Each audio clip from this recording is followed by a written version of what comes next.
ಕಡೆಯಿಂದ ತಪ್ಪಿಲ್ಲ ಅಂದಾಗ ಯಾಕೆ ಈ ಥರ ಮಾಡ್ತಾರೆ ಜನ ಅನ್ನೋದು ಒಂಥರ. ಯಾಕಂದರೆ ನಾನು ಅಕ್ಷಿತನ್ ಫ್ಯಾಮಿಲಿ ನೋಡಿದ್ದೀನಿ, ಆಮೇಲೆ ಎಲ್ಲ ಇಲ್ಲಿ ಪ್ರತಿಯೊಬ್ಬರು ಇರೋ ಫ್ಯಾಮಿಲಿಗಳು ನೋಡಿದಾಗ ತುಂಬ ಖುಷಿ ಆಗುತ್ತೆ ಒಂಥರ ಮನಸ್ಸು. ಎಲ್ಲ ಫ್ಯಾಮಿಲಿನೂ ಹಿಂಗೆ ಇರಬೇಕು, ಮನಸ್ಸಲ್ಲೊಂದು ಕೆಟ್ಟದ್ದು ಇಟ್ಕೊಂಡು ಮೇಲ್ಗಡೆ ನೋಟಕ್ಕೆ ಮಾತ್ರ ಚೆನ್ನಾಗಿದ್ರೆ ಅದು ಫ್ಯಾಮಿಲಿ ಆಗಲ್ಲ. ಅದಕ್ಕೆ ಎಲ್ಲೋ ಒಂಥರ ನೋವಾಗುತ್ತೆ ಇದ್ರ ಬಗ್ಗೆ ಮಾತಾಡಿದ್ರೇ. ಮೊನ್ನೆ ಅದು ಹೋದಾಗ್ಲೂ ನನಗೆ ಆ ಥರ ಆ ಫ್ಯಾಮಿಲಿ ಅನ್ನೋ ಫೀಲ್ ನನಗಿರಲಿಲ್ಲ ಥರಮ್ಮ, ಟು ಬಿ ವೆರಿ ಫ್ರ್ಯಾಂಕ್. ಅದಾದಮೇಲೆ ನಾನೇನು ಮಾಡಿದೆ, ನನ್ನ ಮಕ್ಕಳಿಗೆ ನಾನೇನೋ ಸಂಪಾದಿಸಿರೋ ಒಂದು ಪ್ರೀತಿ ತೋರಿಸ್ಬೇಕು ಅಂತ ಅಲ್ಲಿಂದ ಒಂದು 4 ಕಿಲೋಮೀಟ್ರು ನಡುಮ್ನೂರು ಅಂತ ಅಲ್ಲಿಗೆ ಹೋಗಿದ್ವಿ.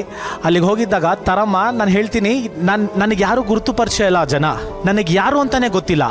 ನನ್ನ ಮಕ್ಕಳನ್ನ ಎತ್ಕೊಂಡು ಮುದ್ದಾಡ್ತಾ ಇದ್ದಾರೆ, ನಮ್ಮನ್ನ ಅಷ್ಟು ಪ್ರೀತಿಯಿಂದ ಸ್ವಾಗತಿಸಿದ್ರು, ಅಷ್ಟು ಪ್ರೀತಿ ಕೊಟ್ಟರು ನಮಗೆ. ಅಕ್ಷಿತನ ಜೊತೆ ಡ್ಯಾನ್ಸ್ ಆಡ್ತಾ ಇದ್ರು, ನಮಗೆ ಕರ್ಕೊಂಡೋಗಿ ಇಡೀ ಊರನ್ನ ತೋರಿಸಿದ್ರು.